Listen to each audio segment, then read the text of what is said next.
name is Oyinda, and today I'm going to be talking to a group of lovely people who are going to enlighten us about love and religion. And this is another episode of Drink and Talk. So, introduce yourself, guys. Hi everyone, my name is Tobilova. Yeah, hi everyone. My name is Timothy, and I need the boo and Shayu. Right. We have nothing to do with the group here, by the way. Okay. Like I said, we're going to be discussing love and religion. So a lot of people already know the definition of religion, but just in case you're not aware, religion is basically spiritual practices, faith beliefs, and all of that. Christianity, Islam, and traditional worshippers. So we're going to have open conversation about how that affects relationships, both marriage and just boyfriend and girlfriend sort of courtships. So if maybe you'd like to go? Okay, so for me, I think that regardless of anything, certain things are fundamental things that affects relationships. And I believe religion is one of those things, fundamental things that affects relationship. So a lot of the times you have two different beliefs, two different ways of approaching God as an entity, or different ways of approaching God. So I was just talking to Toby and I was telling her that I would approach God on a certain level in a certain manner. I think that it's okay to marry somebody from another religion if you have like a standard conflict resolution procedures or rules at hand. I think it will help you understand or solve certain matters of what religion will the kids take up. If I want to pray, you need to respect my religion, the things that I do, my fasting period and stuff like that. And you're not going to deter me from going to church on Sundays. It has to be like a contract where both of us know that we have different approach to reaching God. And we have to both respect, those boundaries. If I know that you're going to wake up at 3 a.m. to eat sari, during fasting period, I need to understand that as the wife or this girlfriend or whatever it is that I am, I'm going to wake up to do that for you. Am I willing to take all those, steps in order to make this relationship work? Yeah. So those are a lot of things that comes to play when you are a relationship where both of you are not the same religion. In summary, you're open to interfaith relationships. Well, it's not like an abomination, but I'd rather not do it as a person. Okay, interesting. But you sound quite supportive of it. Why? Exactly. Why? You're supporting it. No, I'm not supporting it. I'm saying it's workable, but it's not practical. My mom is Christian and my dad's Muslim. Are they both practicing? No, what's the reason why you said you can't do it? For me, I don't want to go through all of this stress. I've seen people do it. My auntie she was a Baptist, and then my uncle was Muslim and Alaji and all of those stuff.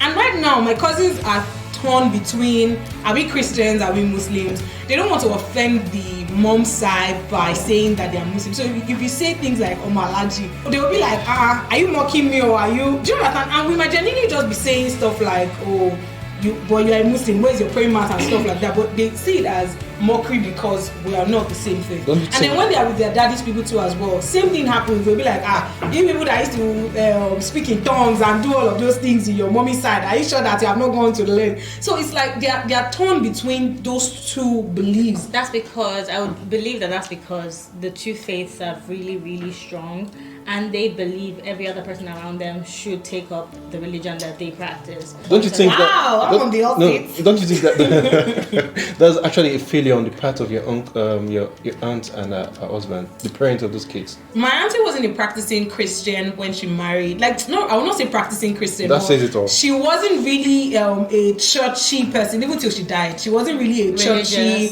or religious person. Okay.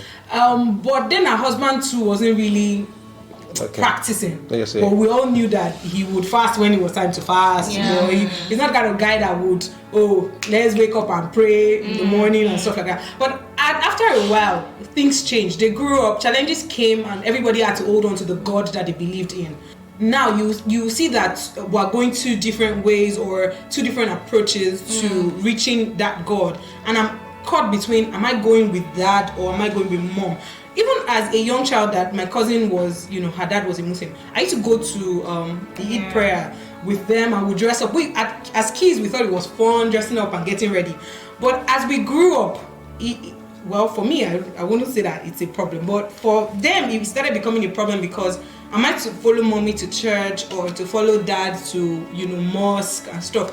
So it's not, I will not really call it a failure. I'll just say that they both grew up and started taking religion seriously. And then now that conversation was not had before time because they both were not practicing deeply. But as things went by, they started. Okay. So, what religion are you? Christian. What Christian? Yeah. Okay. So, what's your own take on interfaith relationships? My opinion, though, I don't see any problem with it. Okay. So, can you date a Muslim lady? Definitely. Yeah.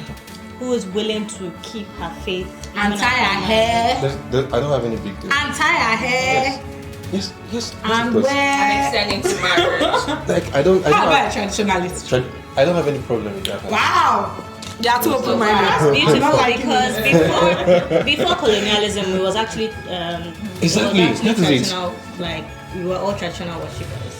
you were all excluding me. Okay, what about you? So, what religion are you? So I'm a Christian. Okay, and what's your own take on interfaith relationships?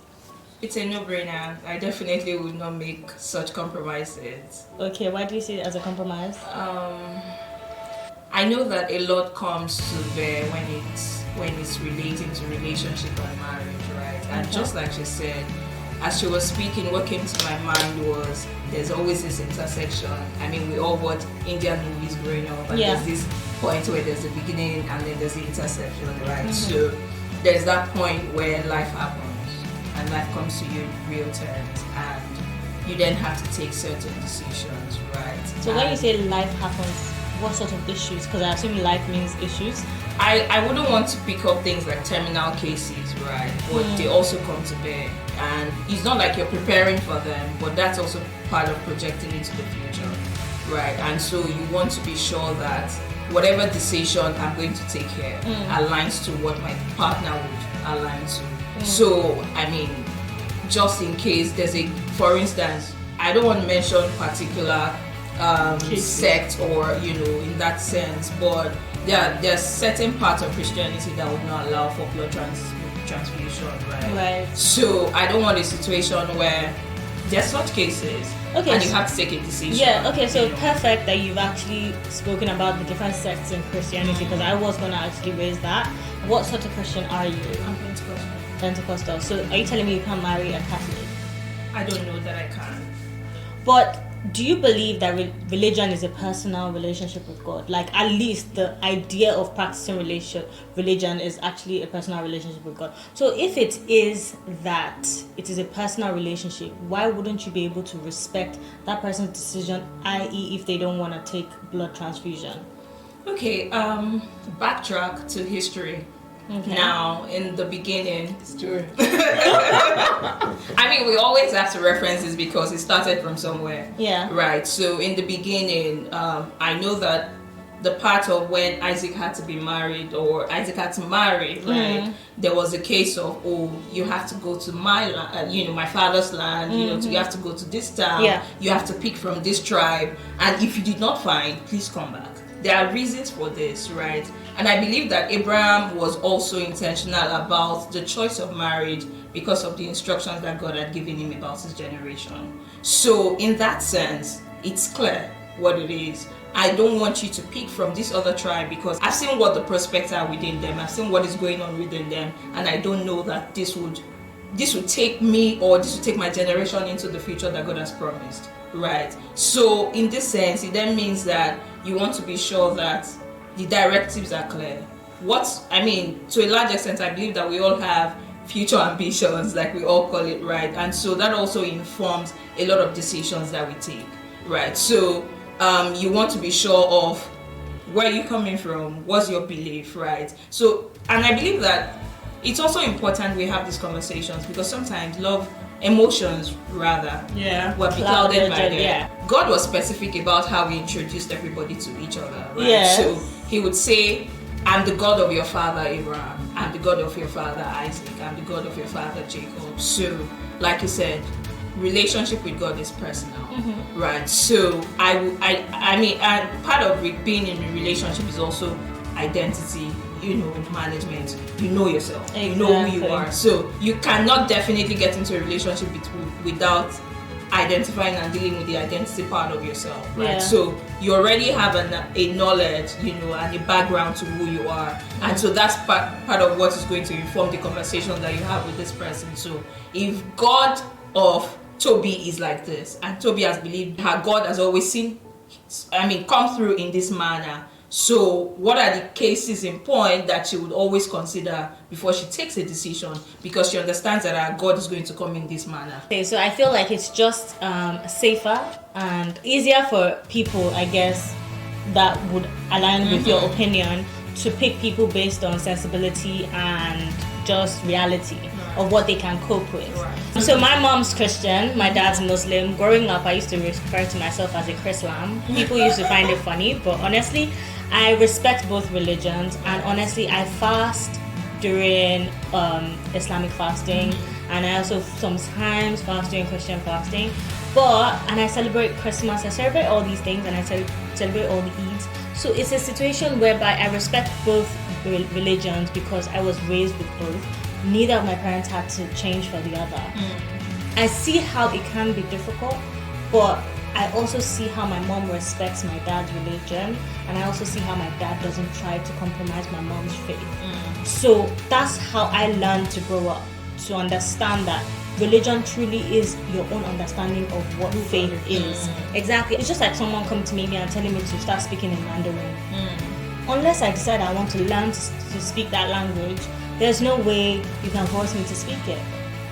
And I believe that religion truly is a language. It's a language of trust and belief with one power that is unseen. So if you fall in love with someone who is Muslim now, and the person actually ticks all the boxes except for the fact that he is a Muslim. I was going to ask him because he's the quiet one. I think we should ask him. Yeah, no, but he doesn't have a but problem. I don't have any problem. He seems to be very, not like, he said he's open to everything. Yeah. Yes, He just looking for wife. No. Because that one too, you now marry her, you now tell her, oh, you see, maybe before when we're still dating, but now that we're starting to think about children, God is calling you. what are our children going to be practicing? Pick your call on your own. If you met a guy who's Muslim and ticked all your boxes, Why are you so concerned? I really want to know. he ticked all your I boxes, just want to save know. for the fact that he respects your parents so much, he goes out of your It's just the person that you've been praying for. Like just random just the person things. that you wanted all your life. Yeah, except for the fact And that then he he's a doesn't- Muslim. Yeah. Or do you it's think?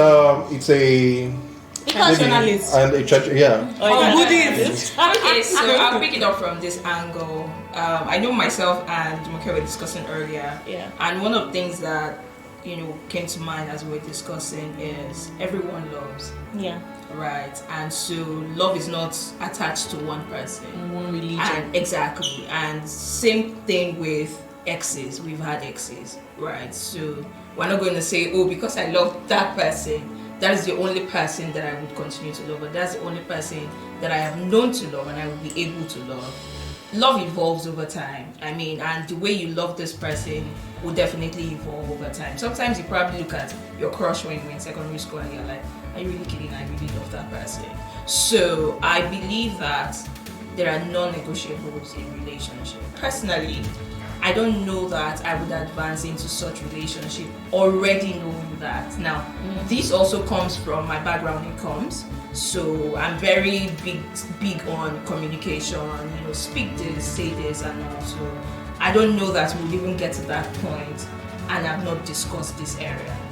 Right. Okay. So It's a big it deal also for you. exactly. So I guess think you wouldn't risk the opportunity of getting to know the person without actually knowing. Oh, their definitely, religion. because Okay. so we've had cases where people get into relationship and are ready to go introduce themselves to their parents, and their parents are saying no. Yeah, definitely. I I've heard definitely about would not stuff put like that. anybody through that process because I know my parents stand on this, right? So it's So not is even. it because of your parents? Oh, definitely not. In Okay. fact, we don't even go to. I don't know that I've been going to my parents' church since I was in maybe junior school. Okay. Right. okay. So we all have different beliefs when it comes to really faith walk and all of those things. We have a different perception and perspectives on things, but it doesn't mean that I'm not going to honor my parents when it comes to the decision that I would take when it comes to marriage. So I don't know that I would even advance into a romantic relationship with a man who is already a Muslim as at the time I met him.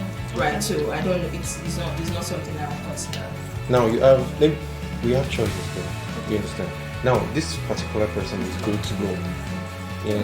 But just that he's a traditionalist or a Muslim or is a Christian but is a celeb person or all those white garments, you understand? You understand? Check it. No, you didn't say that. Wait. Chill. I'm just saying. Now, then you have this guy, and this guy is really, really cool. Like it gives you everything, the vibes, everything, and you know that he's there for you. He'll be there for you. You know, sometimes like they just assume. Then you have because of that you feel you can't go into a relationship, you can't marry this person because of this. Then you have this other person and he's literally not giving you all those things. But he's a Christian. But the assurance that both of you will continue in your faith is there. So who would you go for? Yeah, making me dig up personal, matters, Okay. and I would say that it's okay to share, right? So I'm not sharing anything secretive, so don't even think that that's where it's coming from. Wow. So I mean, I need to go and share you. It's true, we need to build these cups.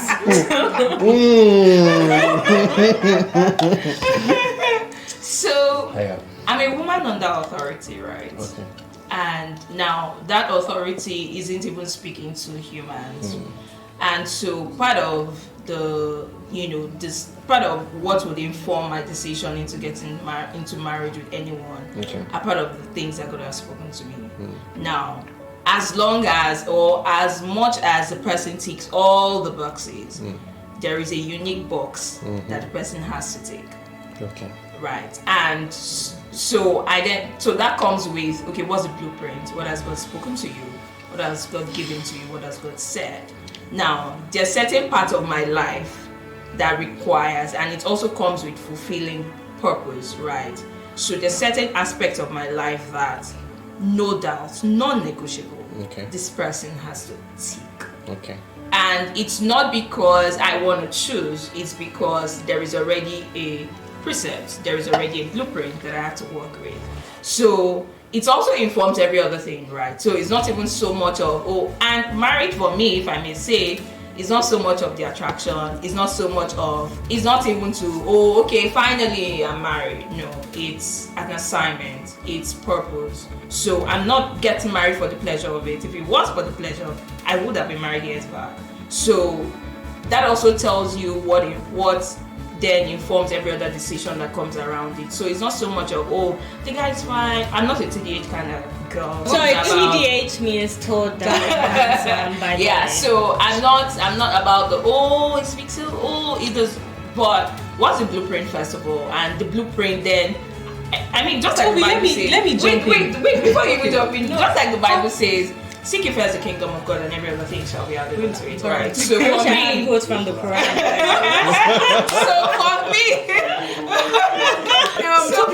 Let me say something. So a lot of Christians, I've come to realize that a lot of Christians always make it look like God always chooses a Christian for you to marry. Now let me also bring case studies from the Bible. Right. There was a time that Moses married somebody who was not even from their tribe, their people, their religion. And if you want to, go back to, we're always talking about Bible. There were times that God told people to go and pick wives that were not of the same religion, of the same. In fact, I know of one of the prophets that God told Hosea that go and marry an harlot. Yeah. So the thing is that Christians, let me not say we Christians, we get this, we make it like a rule, and we quote, do not be unequally yoked with the unbelievers and stuff like that. In my own opinion, it's following. I'm a Christian by religion on paper, but I'm more of a faith person. I'm more of a spiritual person, and I work with God based on the things that He says part time, which is backed by the Bible. Which everything will be backed by the Bible if I want it to be backed by the Bible. But I'm just saying that certain times God is telling us, don't marry. Those they are tongue speaking, fire branding brothers that you will marry, and at the end of the day, they are wife beaters, they are horrible people, and yes, do you understand? And they will not show you all these traits before the marriage. There are some ladies that can scatter the tongues. Exactly, they are so don't just call brothers. Oh shit! Okay. So I see. I believe that a lot of people understand the point right now. That you definitely have your own strong beliefs, and you obviously have your checklist and your unique box, which, to be honest, you need to, like, I guess in another session we could probably go into detail as to how you establish that box, because that's actually what is important, because you don't want it to be something that's superficial or based on the past.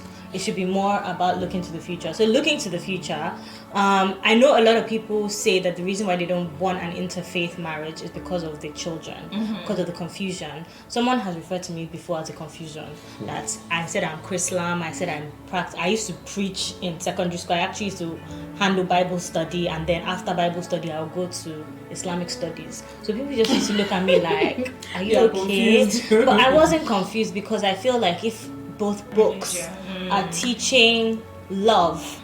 Love isn't a different language from the other person's definition of love. Say the word again. Love. Oh, it's not. It's love. It is a universal. It is a universal language that knows no boundaries.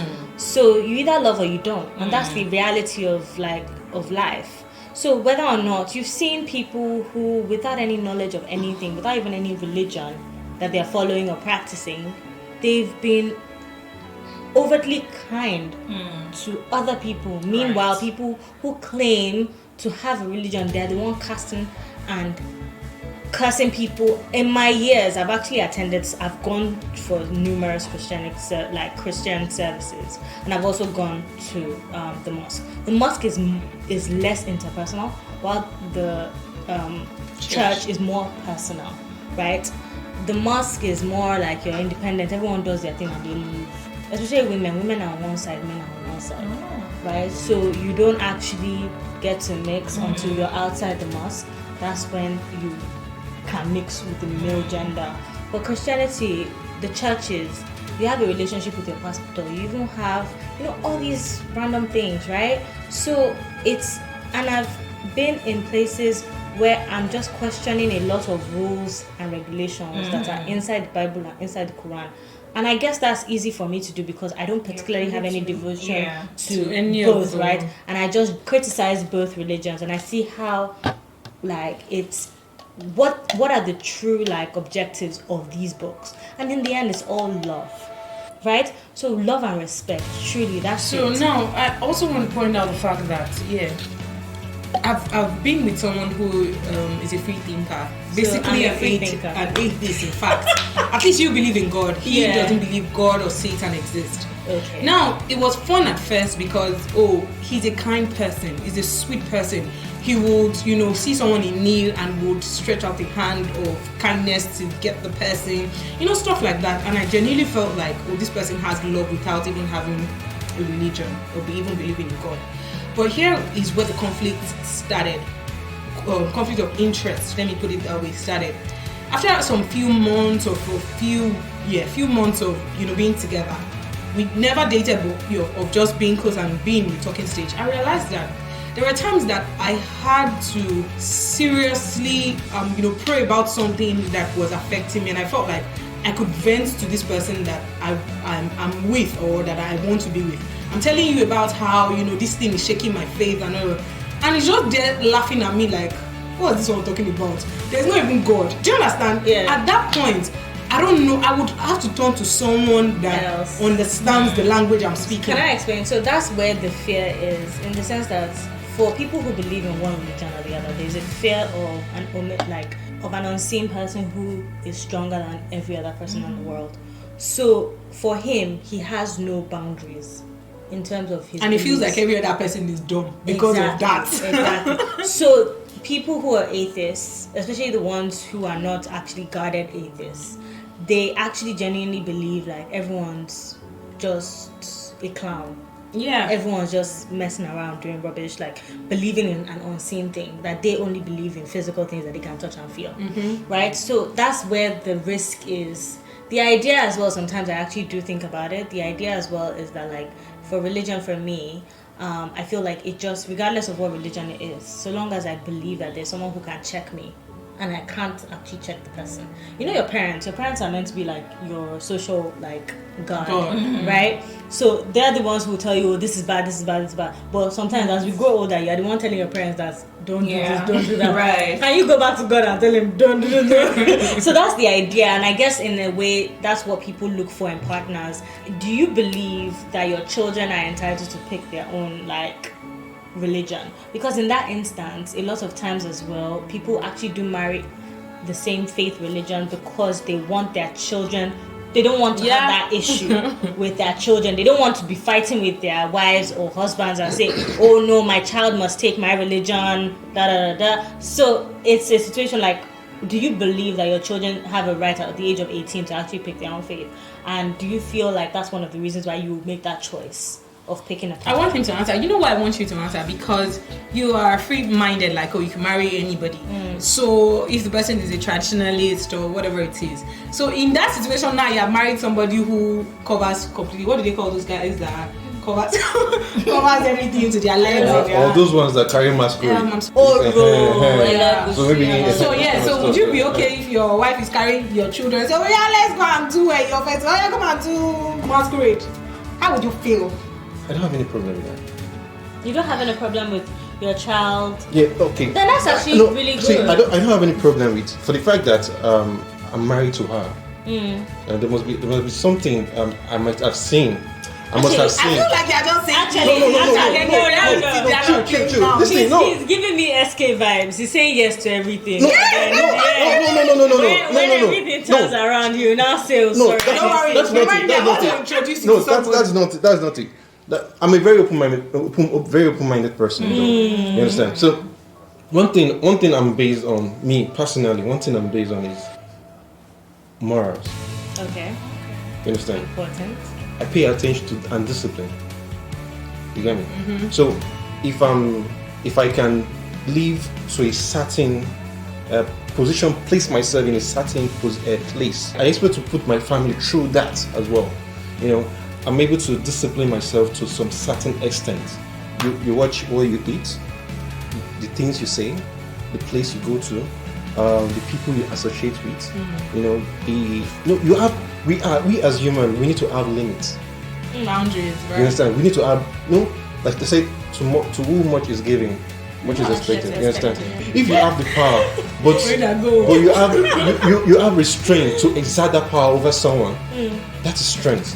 Yeah. You understand? So if you can actually discipline yourself, you know who you are, and you have that moral standard, and you're able to put your family through that. It's not a must for you to impose what religion or what they have to do or whatnot, but this is your life. You know, like I used to tell everybody, I do have this relationship conversation talk with people and all that. So I tell people that I'm that open-minded that I foresee how I want my family to be. I want my kids to grow up and see me in the kitchen helping my wife to cook. Wow. You understand? Are you married? No, I'm not. Are you in a serious relationship? No. Yeah, sure. Yeah. Well, is anybody in a relationship With you? Thank you. Does anybody believe somewhere that you're their boyfriend? Okay. Earlier I said you have principles, you have morals.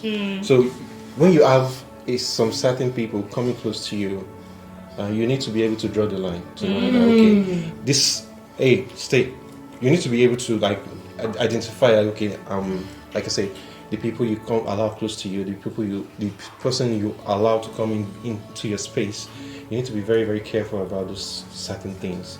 when you are being friends with a lady, you're friends with them and they are showing some signs and you're not ready. You need to tell them to hold on. If either you vanish. So you actually tell them. Wait, either you vanish. You ghost them. You just vanish. So shocked. You know, no, that is it now. Either you, because you don't want to hurt them.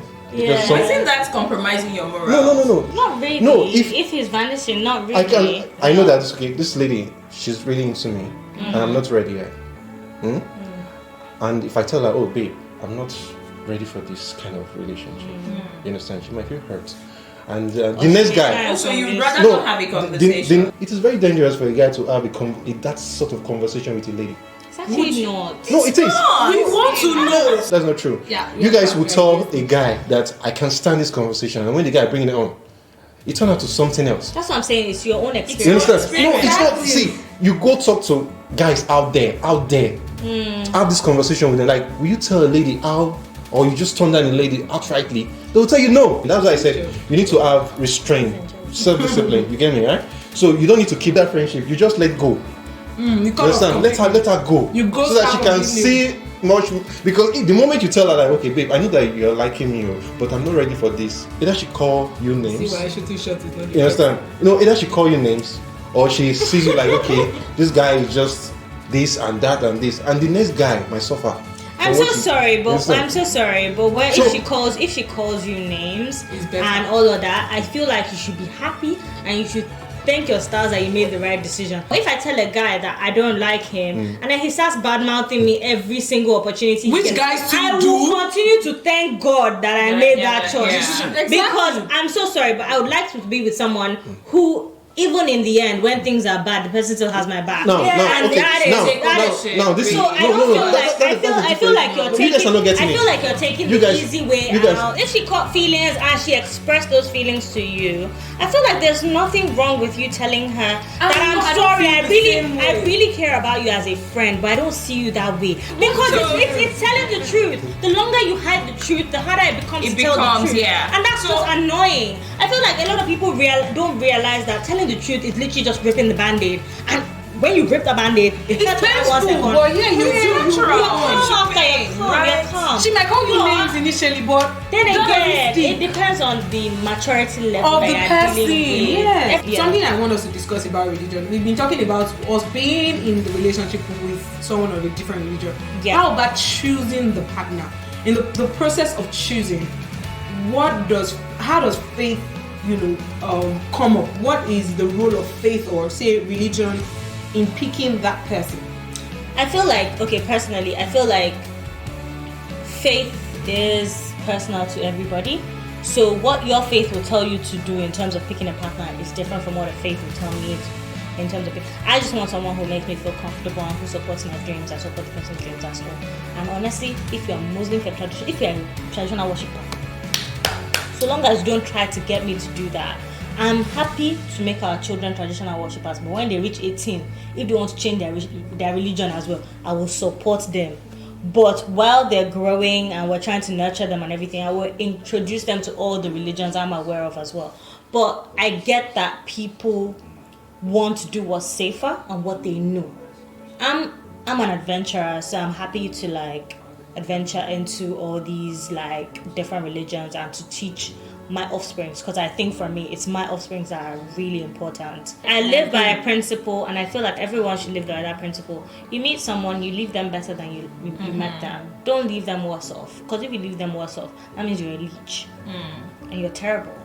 But if you leave them better than you met them, then you know that you've at least transformed someone's life. Final words from all of us. What do you think in terms of love and religion, right? And I guess the interfaith relationships, and even if it's not interfaith and just relationships in general, I guess regardless of what your stance is, what do you feel relationships should be about in terms of when it's touching on the point of religion or faith and love? Personally, I feel like I said earlier on, it should just be a matter of giving and loving, just kindness, just pure giving and loving, and that's really it. And I believe that that's majorly what all religions teach anyways. So, what's your own stance on it? This is my final words regarding love and romantic relationship. Do what works for you. Not because of your parents, not because of society, not because of your religious sect or whatever it is. Do what works for you. If it's marrying from a different religion you think would work for you, do it. If it's marrying from the same religion that worked for you, do it. Do you understand? Just do what works for you. That's my message. What about you? One thing I say is, this person can be spiritual. Does this person has a moral value? Does this person has law that guide him or she? You understand? Does this person exhibit that traits of kindness or empathy? You understand? So if you are a traditionalist, you do Ifa, you do all these things, and you have a standard, you have morals, you have your boundaries, and I'm able to see that you have boundaries. You are a Catholic, you have your boundaries. You are a Christian, you are a Muslim, you have your boundaries. You know that, okay, there are limits to things that I can do personally. I won't hurt someone, I won't do this, I won't do that. You set yourself, okay, this is what it is. And you're able to see people, you show that empathy. I'm good. For me, it's being open about your beliefs. I think it's very key, and it's the route to a lot of answers, right? Once you're very clear on what your direction is and what your intentions are, I think it's easier to communicate that, and then you'll be able to align based on, okay, this is my stance, and then we make that compromise, because I know that affects to a large extent what the future then holds, and then you're beginning to say, oh, but you never told me this about you, you never revealed this and all of that. So I think that being open is very key, because it's the bedrock to a lot of things that happen at the end of the day. So you then know that, okay, this person is not open to compromising. I don't think that we should continue to do this. So I think it's very key, and it will inform a lot of things at the end of the day, so you don't begin to hurt other people. Yeah. So once that communication is done initially, you all get a sense of where the direction is, and then you know that you can make this compromise or not. That's a very, very mature response. Thank you so much. Thank you, guys. Thank you, everybody. And honestly, this has been a fantastic conversation. Don't forget to subscribe and share, and please tell your friends about this, because this is actually an amazing channel, and it's really important that we have these sort of conversations, because a lot of people don't like to touch on these topics. So please also share with us the sort of conversations you would like us to Your have. feedback, what you think, your opinion, your comments. So that we can continue to have conversations and touch on topics that everyone actually can relate to. My fellow guests are single, so obviously as well, if you guys are interested in any of them, especially these young men here, so please, single but not searching, please communicate that with us as well. We will be happy. We will be happy to organize something so you can meet him. What about you? Thank you so much. Wait.